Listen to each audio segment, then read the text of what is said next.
There are a number of big companies working towards that. So there's, for example, Andritz Hammerfest, Open Hydro, which is the DCNS company, Voigt, as well as Alstom, for example. Then the third approach is to develop a floating device which is floating on the water surface. There are also a number of companies, for example, Blue Water out of the Netherlands, Scott Renewables, and also a company out of Spain, Magallanes Renovables. We believe that's a cost-effective solution. However, if you have heavy sea states, they are very liable to storm damage. So we think they're good solutions, but just for sheltered sites. At the moment, all of these technologies are in a pre-commercial status, and they're very expensive. So the question is, are there other possibilities to bring costs down, not only in whatever 10 years from now, but with another approach towards harnessing tides. These are the three columns where shuttle sees a future business. And I will go through all of these three columns during my presentation. But just to give you an overview, first of all, of course, we have know-how in terms of component supply, based on our experience and the workshops that we have. So we already did supply a pitch and hub for a 1 megawatt turbine, and I will show you that later on. The second column is that we're developing a modular toolkit in terms of a turbine, and you can see our SAT 250 turbine in this picture.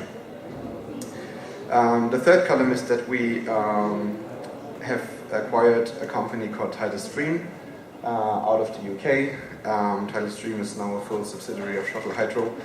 And Tidal Stream is developing a semi-submerged floating platform that you can see on the right-hand side, where you could mount a number of turbines to a single foundation and a single seabed.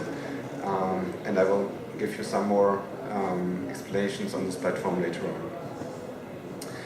So regarding the supply of tidal turbine components, what you can see here is our scope of supply that we supplied to the Hammerfest Sturm HS1000 turbine.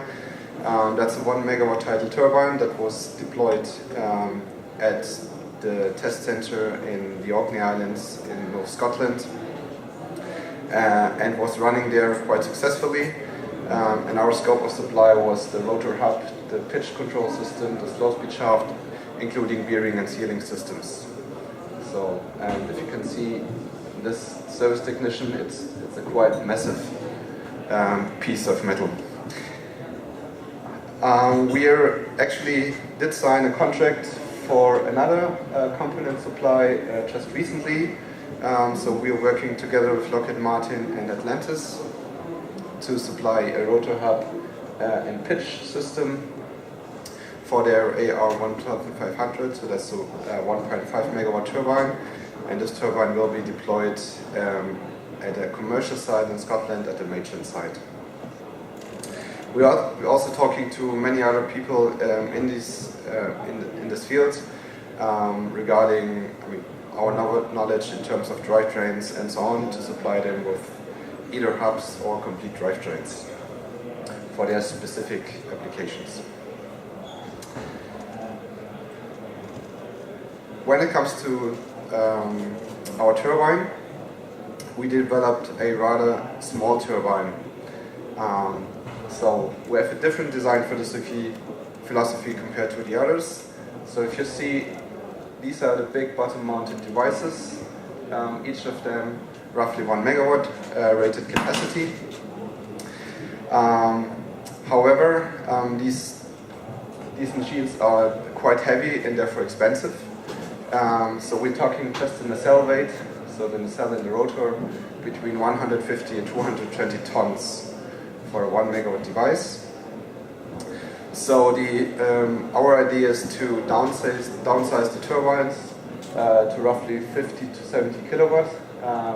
As a first instance, our prototype was a 50 kW machine that you can see here. And the weight of this machine is roughly 800 kilograms at 50 kW.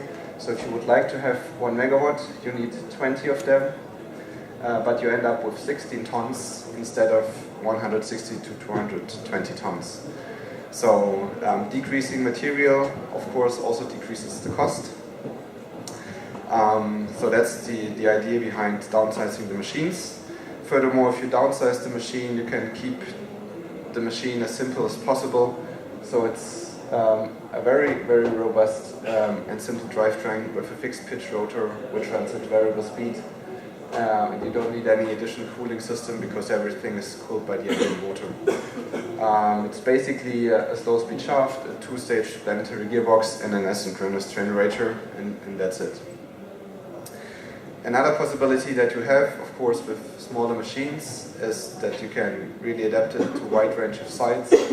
So depending on if you have shallow water or a deep water site, you basically just increase the number of turbines instead of increasing your diameter. We did develop what we call a family of turbines, and that's similar to what has been done in the wind turbine industry. So there are a number of different sites out there in terms of, I would call it speed class, so the available velocities or the occurrence of velocities. Therefore we developed a 3, 4 and 5 meter rotor, however using nearly the same drivetrain. And then the 3 meter machine would be the high speed flow class, and the 5 meter machine would be the low speed flow class. We did quite extensive testing on our prototype machine. So we did build 2 drivetrains and did test them in a back-to-back configuration in our labs. As a next step, back in 2012 already, we did put a test rig, and you can see the turbine here mounted to the test rig in front of a harbor tug in Rotterdam Harbor to measure rotor characteristics, efficiency, loading, overspeed conditions, cavitation inception, and so on. And you can see some measurement out of these experiments on this slide as well. Last year we did some testing in a real tidal environment. So that's basically a lock in Northern Ireland. So that's the Strangford Narrows, where you have up to 3.5 meters per second. That's exactly the site where the MCT machine, that's over here roughly, is deployed. And we did cooperate with the Queen's University in Belfast, and they have a small tidal test site near to the shore where the velocity is not as high as in the middle of the Narrows.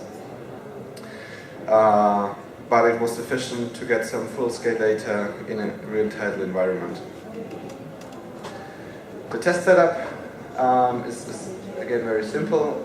It was a small barge with an A-frame where we could deploy the turbine. We had quite massive instrumentation on the barge to mainly record the inflow speed, but also the behavior of the turbine itself. Because of, let's say, consenting and regulations, we only had been allowed to test during daylight, so we could only use basically one flood per day. This gave us nearly 300 hours of operation with measured data sets, and you can see that was the turbine under operation, and then we could easily retrieve the machine after testing every evening. That's just an exemplary time series data set. What you can see here is a time series of one single day of testing, so roughly 6 hours. You can see the increase of velocity. You can also see the fluctuation of velocity because of the turbulent inflow. and that of course results in fluctuation of power, thrust, and the rotational speed. The control of the turbine is that it tries to optimize energy yield, of course, and is running at variable speed to capture optimum power.